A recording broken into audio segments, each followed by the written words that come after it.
दोस्तों welcome to my YouTube channel. स्वागत है आप सभी का हमारे YouTube channel super hit knowledge 372 में। और आज हम आपको बताने वाले हैं कि निर्जला एकादशी व्रत कब रखा जाएगा। जी हाँ दोस्तों, आज हम आपको निर्जला एकादशी व्रत की सही तिथि बताने वाले हैं और इसके साथ ही हम आपको ये भी बताएंगे कि निर्जला एकादशी व्रत का पारण आपको किस समय करना है और इस व्रत की पूजा विधि क्या होती है ये भी हम आपको बताने वाले हैं। सबसे पहले बता देते हैं कि इस साल 2025 में निर्जला एकादशी व्रत 32 घंटे तक रखा जाएगा। जी हाँ दोस्तों, निर्जला एकादशी का व्रत 2 दिन तक रखा जाएगा। निर्जला एकादशी हिंदू धर्म में विशेष स्थान रखती है और इसे साल की सबसे कठिन और पुण्यदायी एकादशी भी माना जाता है। ऐसा माना जाता है कि इस एकादशी को करने से व्यक्ति को वर्ष भर की 24 एकादशियों का पुण्य फल प्राप्त होता है। इस साल 2025 में निर्जला एकादशी व्रत 2 दिन तक मनाया जाएगा। पहले दिन स्मार्त निर्जला एकादशी व्रत और दूसरे दिन वैष्णव निर्जला एकादशी व्रत रखा जाएगा।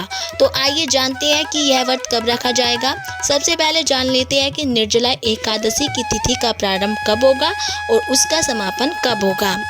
ग्रीक पंचांग के अनुसार निर्जला एकादशी की तिथि 6 जून को सुबह 2:15 से शुरू होगी और वहीं इस तिथि का समापन 7 जून को सुबह 4:47 पर होगा। हरिवासर का समापन 7 जून को सुबह 11:25 पर होगा। तो इस प्रकार निर्जला एकादशी का व्रत 2 दिन तक रखा जाएगा, एक 6 जून को और दूसरा 7 जून को। 7 जून को वैष्णव निर्जला एकादशी व्रत रखा जाएगा, जबकि 6 जून को स्मार्त निर्जला एकादशी व्रत रखा जाएगा।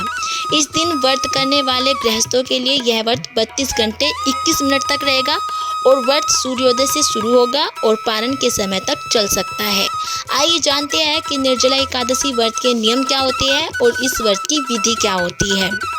निर्जला एकादशी का व्रत कठिन माना जाता है क्योंकि इसमें जल और भोजन का पूरी तरह त्याग किया जाता है। इस दिन व्रती को भगवान विष्णु की पूजा करनी चाहिए और व्रत का पालन संयम और नियम से करना चाहिए। सुबह जल्दी उठकर स्नान करें और पवित्र वस्त्र धारण करें, भगवान विष्णु का ध्यान करें और व्रत का संकल्प लें। पूरे दिन बिना जल और अन्न के रहे, हरि नाम का जाप करें और भगवान विष्णु के सहस्त्र नाम का पाठ करें। जरूरतमंदों को दान करें और ब्राह्मणों को भोजन भी कराएं। तो दोस्तों, ये थी निर्जला एकादशी व्रत की विधि। अब जान लेते हैं कि स्मार्त और वैष्णव निर्जला एकादशी में अंतर क्या होता है। जब एकादशी व्रत 2 दिन तक होता है तब पहले दिन स्मार्त व्रत और दूसरे दिन वैष्णव व्रत करने की मान्यता होती है। स्मार्त व्रत इसे सामान्य गृहस्थ और अनुयायी करते हैं। वैष्णव व्रत इसे वैष्णव संप्रदाय के अनुयायी पालन करते हैं। गृहस्थ भी वैष्णव व्रत रख सकते हैं, लेकिन उन्हें वैष्णव संप्रदाय के नियमों का पालन करना होता है। तो दोस्तों, ये थे निर्जला एकादशी, स्मार्त एकादशी और वैष्णव एकादशी में अंतर। अब जान लेते हैं कि आपको निर्जला एकादशी व्रत का पारण कब करना है।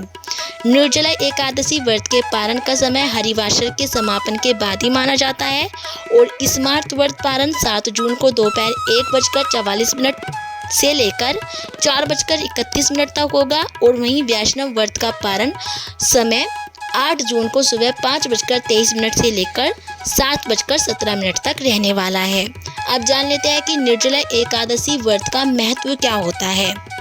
निर्जला एकादशी का व्रत करने से व्यक्ति के सारे पाप नष्ट होते हैं और माना जाता है कि भीमसेन ने इस व्रत का पालन किया था क्योंकि वो अन्य एकादशियों का पालन नहीं कर पाते थे, इसलिए इसे भीमसेनी एकादशी भी कहा जाता है। और इस व्रत के प्रभाव से व्यक्ति को मृत्यु के बाद विष्णु लोक की प्राप्ति होती है और इसके अलावा यह व्रत मानसिक और शारीरिक शुद्धि के लिए भी लाभकारी माना जाता है। तो दोस्तों, ये थे निर्जला एकादशी व्रत का महत्व। अब जान लेते हैं कि आपको निर्जला एकादशी व्रत करने से कौन से लाभ प्राप्त होंगे। पहला लाभ है सभी एकादशियों का पुण्य इस एकादशी के व्रत से वर्ष भर की सभी एकादशियों के व्रत के समान पुण्य फल प्राप्त होगा। वहीं दूसरा, पापों का नाश। इस दिन भगवान विष्णु की आराधना करने से समस्त पाप नष्ट हो जाते हैं।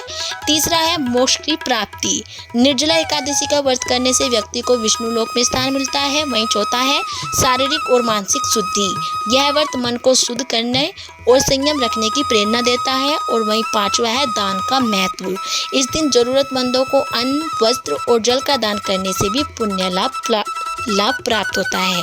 तो दोस्तों ये थी निर्जला एकादशी व्रत की संपूर्ण जानकारी। यदि आपको हमारी ये वीडियो पसंद आई हो तो प्लीज़ हमारी वीडियो को लाइक करें और चैनल को सब्सक्राइब करना ना भूलें।